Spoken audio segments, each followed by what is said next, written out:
Alrighty, hey guys, welcome back to another discussion video, and today we have another thread with a lot of dev replies. We're probably going to make this a two-part series. There's a lot. There's a couple pages worth. I'm going to go over, I think, like the first, maybe the second page, and then we're going to go over the rest in a second video. But as you can see by the topic, I don't know if I'm saying this right, but a Casus Belli, I think that's how you say it. It's pretty much a way of like provoking war. It's like something you do to provoke war with somebody, or to kind of in a way show that you are ready for war in a way, right? So the title is Mexico. I'd value and appreciate your opinion on implementing Casus Belli in Bannerlord. So I have gotten back into the game, wanting to see how it plays after the 1.5.6 update. By the way, I am going to link this down below if you guys want to go check it out for yourself. There's a lot to read. The snowballing is much better. I am finally able to play as a Sturgian vassal, and the game really has improved. But there is a but coming. When I am playing, war declarations feel completely random and a bit silly. Without a reason being given for the war, have no idea why the war has been declared. What would make the world feel much more real? Oh, sorry, I read that as like one sentence. But pretty much what they're saying is if there was a reason for it, if you receive some type of reason, it would be a lot better. Warband had this. It's very basic in a limited way. Bannerlord does not have this at all so far. I think this mechanic could be added without too much effort. What do you think? Is it doable? Now, if I'm not mistaken, I'm pretty sure they have stated that they are working on something like this where you are going to receive kind of like a couple of different reasons for it. But I do want to see what else the devs have to say, because there's a lot of stuff that has been said in this thread, so there has to be some good information, right? Alrighty. So Dev replies, yes, I suggested it, only showing war reasons to player at meetings, and it is approved. Exactly, see? He talked about this. We'll work on it in January, and probably you could see this feature in the game in February. You can only see why voting is started. Clan will be given reason for starting a vote. Okay, so if you start the vote for, let's say, not if you start the vote, if any of your clans or you start the vote for declaring war or peace, they're going to give you a reason for that. But I think on the world scale, if someone starts a war with you, you won't be given a reason. Or am I reading that wrong? We shall see. We shall see when more information becomes apparent. He says, great news. That's the original poster. Let's see what else. Okay, so now a player, I think, is making a statement. You guys are being naive. We're stronger. Enemy is weaker. We can expand or not a Casus Belli. It's a resolve NPC power calculation. Whereas what the player base want is clan stole daughter, villages stole cattle, got massacred, merchants attacked, lord was assaulted. Okay, so these pretty much listing like stuff that they would want to see as a reason to start a war, right? That type of kind of Casus Belli, something a player can provoke or avert. Okay, I understand what he's saying, but at the same time, you can't really provoke a lot of these, or not provoke. You can't really avert a lot of these. But I understand what he's saying. He doesn't want the basic ones of like it's weak. We should attack now, or we can expand. Which I think these should be. These I think are pretty okay in my opinion. But he wants like more dramatic ones, more movie scene type ones. So let's see what the dev has to say about that. So the dev replies, unfortunately, ones you mentioned will not be in the game after this point. You are right, and this kind of reasons could be better. I suggested this years ago, maybe 5 to 6. Suggestions had these: having some aggressive lords and kings. Wait. Having some aggressive lords and king cannot control them.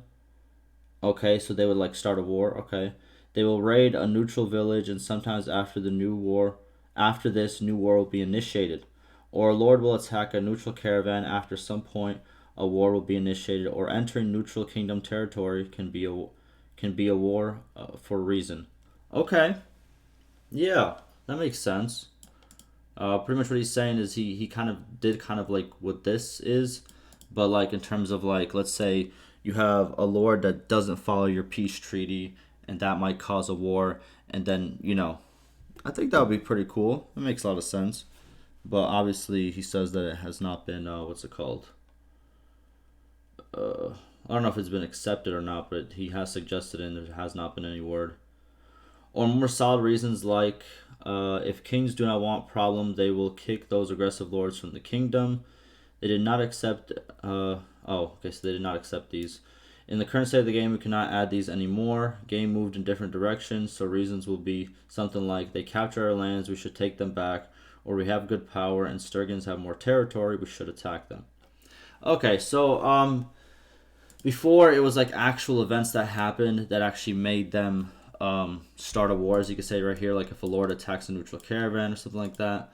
But now, since the game has shifted, it's more in terms of like the other person said, it's all about what the kingdom calculates if they can possibly win or if they can't possibly win, and therefore they'll have like a general reason why, like hey, we need more land or something like that, and that will be kind of the reason to start a war.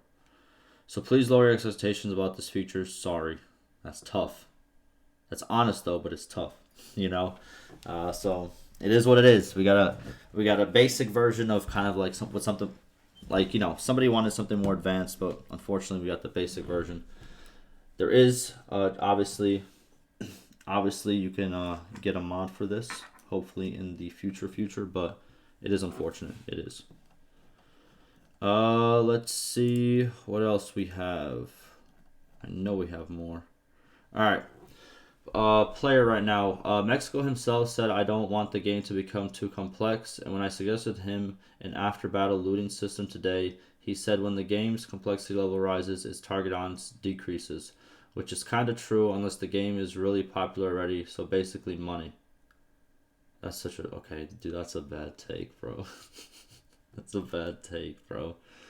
What he's trying to say is they want to... The reason, okay, so his statement about something, if it becomes too complex, it definitely decreases your target audience. It decreases kind of like, you know, the amount of people play it, which is true. You know, most of the top played games, most of the games that are on the top right now, they're usually not the hardest games to get into. Yes, you can become like, let's say, you know, like some of the competitive games, let's say CS:GO. Yes, there's a skill cap and you can pass it or you can't pass and stuff like that. But the basic features and the basic how it works are pretty straightforward, if that kind of makes sense, right? You kind of play a couple games and you know how to play the game. Obviously not perfectly, not even close to it, but you know the general. But what he's trying to say, which I don't know if he said it exactly like this too, but you know, if you have a very, very complex game, some people don't want to take the time to actually invest into like learning it and stuff like that. And if you want more people to actually play the game, you dumb down some features. Now, do I agree with this? That's a matter of opinion, you know. There's some games that I love because of how simple they are, but very enjoyable they are. And there's some games that I love that are very complex. You know, it takes a long time. It's a matter of opinion. It's a matter of an opinion, really. And the whole concept of, oh, if it was money, bro, if they were about money in this day and age, you go full multiplayer, you go full, you know, all those skins for however much they cost in every single game now that comes out, and all that other stuff, if you're all for money.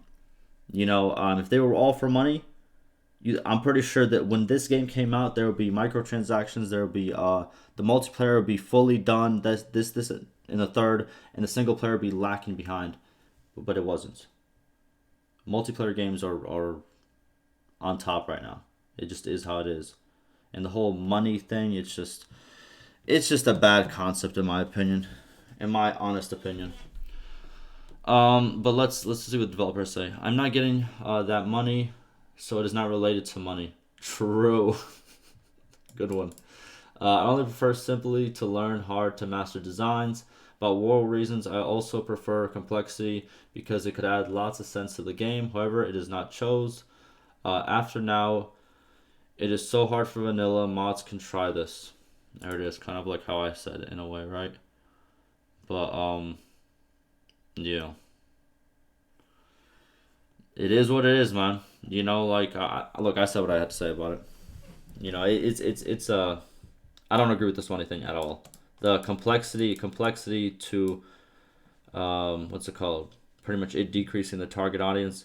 You can have a really good conversation about that, but this ain't it. All right. I know that. So we have another. Also, you have another response. I know that. Sorry if I sounded mean there. Oh, here we go. But in the end, money is why video games continue to exist, right? Um, so it is okay, at least in my viewpoint, for companies to target more casual players.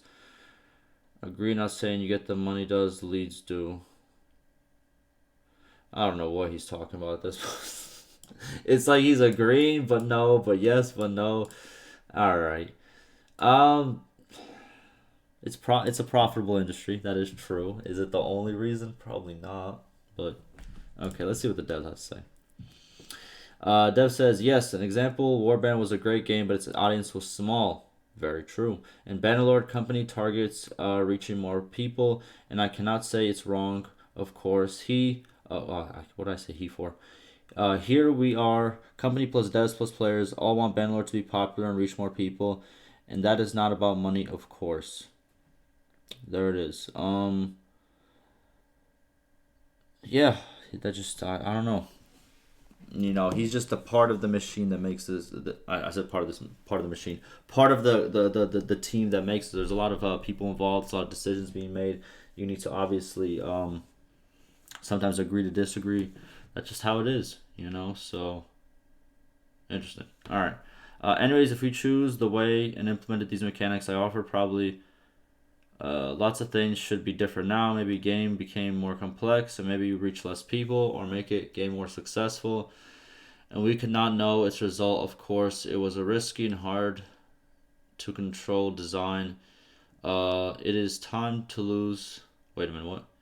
It is time lost after the point discussing these things. Past is past, and I will try to give as much as feedback to player why the war started. However, it is usually to control more territory, of course.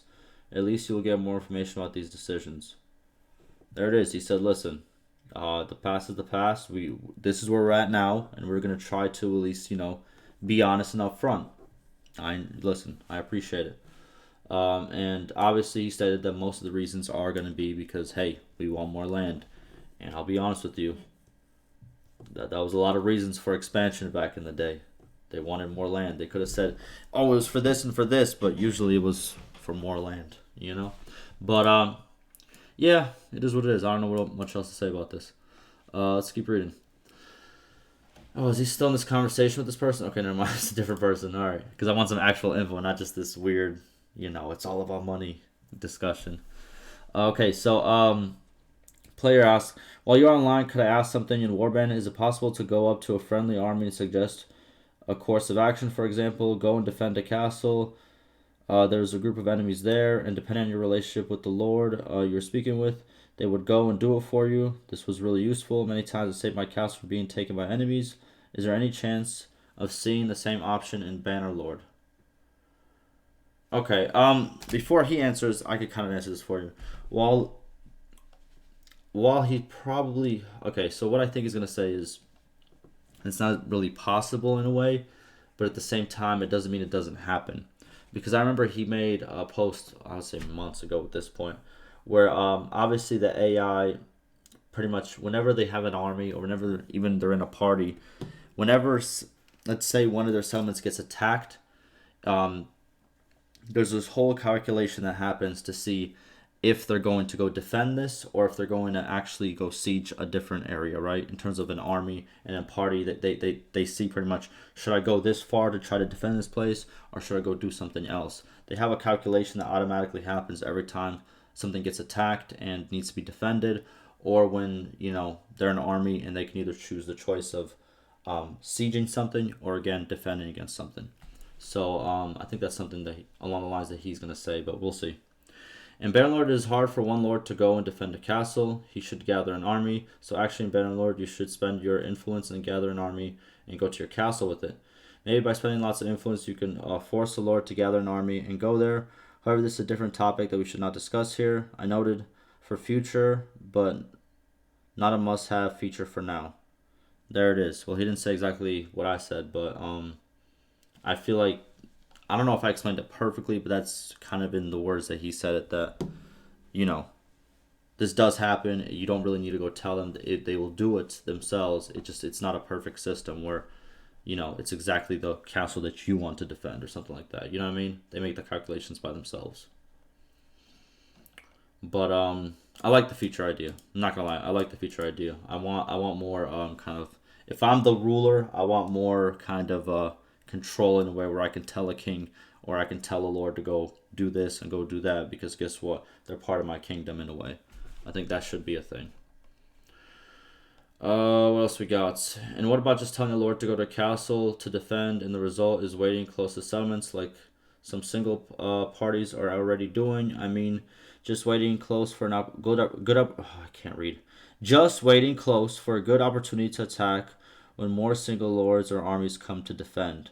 So pretty much he's saying what I just said, where it's like, giving orders to your clan. Like, I think there should be a choice to give a lot more orders, right? Dev responds, yes, giving orders to a clan members is scheduled. Nice. It would help you about this problem, at least about village raids.